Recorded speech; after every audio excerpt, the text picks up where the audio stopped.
नमस्कार. आज आपल्याला स्वराज इन्फ्राबद्दल इन्फॉर्मेशन देणार आहे. स्वराज इन्फ्रा MEP बद्दल इन्फॉर्मेशन देणार आहे. MEP is a mechanical electrical public health engineering. तर हे MEP कुठे यूज करतात? ज्या ठिकाणी रिअल इस्टेट असतं, रिअल इस्टेटमध्ये कमर्शियल प्रोजेक्ट आहेत, रेसिडेन्शियल प्रोजेक्ट आहेत, इंडस्ट्रियल प्रोजेक्ट आहेत. ह्या प्रोजेक्टचं जेव्हा काही बनवत असतो बांधकाम वगैरे एक्झिक्युशन करताना MEP हे यूज होतं. जसं सिव्हिल आहे त्याचप्रमाणे MEP यूज होतं. आता ह्या MEPमध्ये काय येतात? MEP म्हणजे सिव्हिल सोडून बाकीचे सगळे वर्क आहेत ते MEPमध्ये येतात.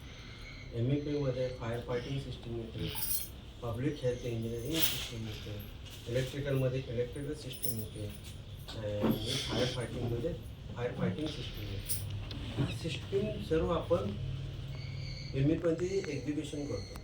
तर एक्झिक्युशन करण्यासाठी आपल्याला काय गरजेचं आहे तर ते ड्रॉइंग्स. हे ड्रॉइंग कोण प्रोव्हाइड करतं? MEP consultant.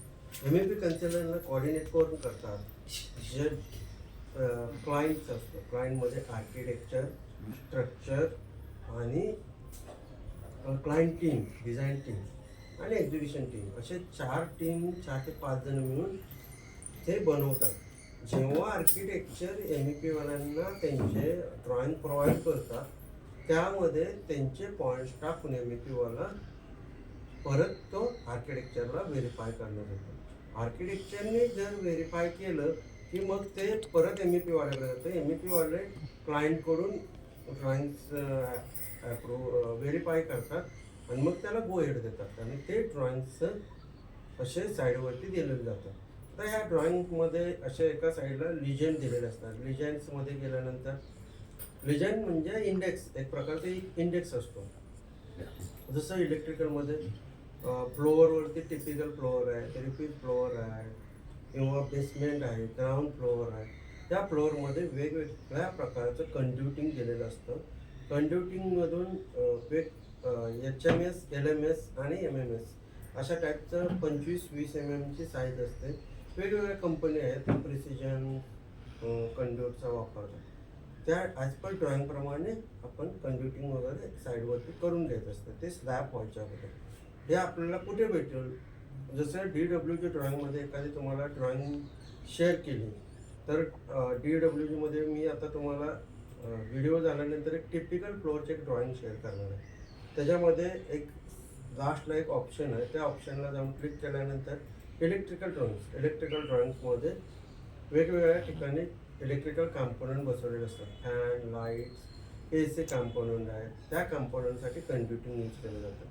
तर हे कंड्युटिंग त्या ॲज पर मेजरमेंटप्रमाणे आपल्याला तिथे RCC लॅबच्या वेळेस टाकायचे आहे. आता दुसरा पॉईंट आहे HVAC system, heating, ventilation, air conditioning. हा पार्ट ज्यावेळेस RCC चालू असते त्यावेळेस आपल्याला तिथे स्लीव टाकायला लागतात. त्या स्लीव किती साईजचे असतात? 50चे असतात, 100चे असतात. 100चे स्लीव्ज आपण फ्लॅट टू कटआउट बाल्कनी असतात त्या बाल्कनीमध्ये जाण्यासाठी आपण यूज करतो रेसिडेन्शियल प्रोजेक्टमध्ये. आता तुम्ही कमर्शियल प्रोजेक्टमध्ये गेला काही ठिकाणी ऑपरेशन थिएटर्स आहेत, ICUs आहेत. ICUमध्ये आपल्याला जे AC लावलेले आहेत, ACला लागणारे कॉपर सप्लायचे सक्शन, डिस्चार्ज आहेत, ड्रेन पाईप आहेत, त्यासाठी आपण ते स्लीव्ज यूज करतो. ह्या सर्वांचा यूज केल्यामुळे आपल्याला एक्झिक्युशन स्टार्ट झालं की त्या पॅरलमध्ये हे करणं महत्त्वाचं आहे. कारण एक बार प्रोजेक्ट आपला एंटायर कम्प्लीट झाला आणि जर आपण हे जर ॲक्टिव्हिटी नाहीच केल्या, ज्याप्रमाणे माणसाच्या शरीरामध्ये रक्तवाहिनी असतात त्याप्रमाणे MEP हा एक बिल्डिंगमध्ये पार्ट आहे, तो खूप इम्पॉर्टंट पार्ट आहे. आता थर्ड वन म्हणजे FAPA, fire alarm public address. हा पण एक पार्ट आहे, त्याच्यामध्ये येतो. त्यासाठी आपल्याला कंड्युटिंग करायला लागतं. ते बेसमेंट टू टेरिस ह्याच्यामध्ये वेगवेगळ्या फ्लोअरला वेगवेगळ्या टाईपमध्ये कंड्युटिंग केलं जातं. आता FA म्हणजे काय? Fire address. त्याच्यामध्ये स्मोक डिटेक्टर, वेगवेगळे डिव्हाइस कनेक्ट असतात. स्मोक डिटेक्टर आहे, ओटर आहे, गॅस डिटेक्टर आहे. हे सगळे डिव्हाइस कनेक्ट करून असे लूप बनवलेले जातात. ते 3 फ्लोअरमध्ये लूप्स असतात. साधारणतः 100 ते 200 कॉम्पोनंट एका लूपमध्ये असतात. हे असे 5 ते 10 लूप कनेक्ट करून आपण ग्राउंडला एक ELU रूम आणलेला असतो. त्या रूममध्ये हे सर्व कनेक्ट केलं जातं. त्याच्यामध्ये वेगवेगळ्या कंपनीज आहेत, हॉनिवेल्स आहे, गोदरेज आहे, ओपन डिफरंट टाईप ऑफ कंपनीमध्ये हे ॲक्टिव्ह केलं जातं. पी ए म्हणजे पब्लिक ॲड्रेस. ह्याच्यामध्ये स्पीकर हे बेसमेंट टू टेरिसपर्यंत स्पीकर इन्स्टॉलेशन केले जातात. हे पण हा एक ड्रॉइंगमध्ये कॉम्पोनंट आहे. आणि ह्याचं जे कंट्युटिंग आहे, जेव्हा RCC काम चालू असतं त्याच वेळेस टाकायचं आहे. त्याच्यानंतर फायर फायटिंग सिस्टीमचा रोल RCC वेळेस काय आहे, त्याच्यामध्ये रिजन दिलेलं असतं, स्लीव दिलेलं असतं. फायरचे स्लीव असतात F1, F2, F3, F4. 50चे स्लीव, 75 स्लीव, 100चे स्लीव, 150ची स्लीव. आता ही 150ची स्लीव कुठे होते, जिथं फायर शाफ्टपासून स्टार्ट पॉईंट असतो तिथं आपण 150ची स्लीव टाकतो. लॉबीमध्ये एंटायर 100च्या स्लीव टाकले जातात.